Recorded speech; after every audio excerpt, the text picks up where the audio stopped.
বিভিন্ন ধরনের পারমাণবিক অস্ত্রের সমৃদ্ধ থাকতে নানা ক্ষেপণাস্ত্র এবং সামরিক সরঞ্জাম উদ্ভাবন করে তার পরীক্ষা চালিয়ে থাকে উত্তর কোরিয়া। প্রশিক্ষিত সেনা কিংবা অত্যাধুনিক সমরাস্ত্র দিয়ে মিত্র দেশগুলোকে সাহায্যও করে থাকে কিম প্রশাসন। আর এতেই যুক্তরাষ্ট্র ও তার পশ্চিমা মিত্রদের চক্ষুশূল উত্তর কোরিয়া।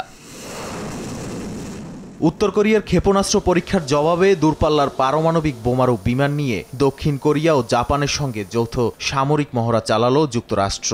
রোববার যুক্তরাষ্ট্রের B-1B দক্ষিণ কোরিয়ার F-15K ও KF-16 এবং জাপানের F-2 যুদ্ধবিমান নিয়ে এ মহড়া চালানো হয় বলে নিশ্চিত করে দক্ষিণ কোরিয়ার সেনাবাহিনী।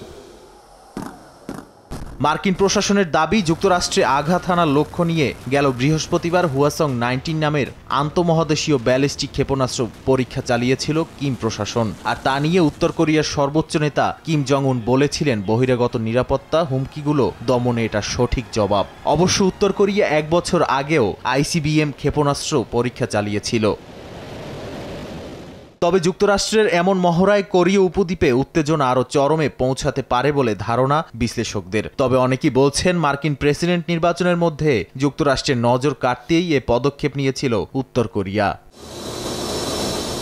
নাদিম মারজান, সময় সংবাদ।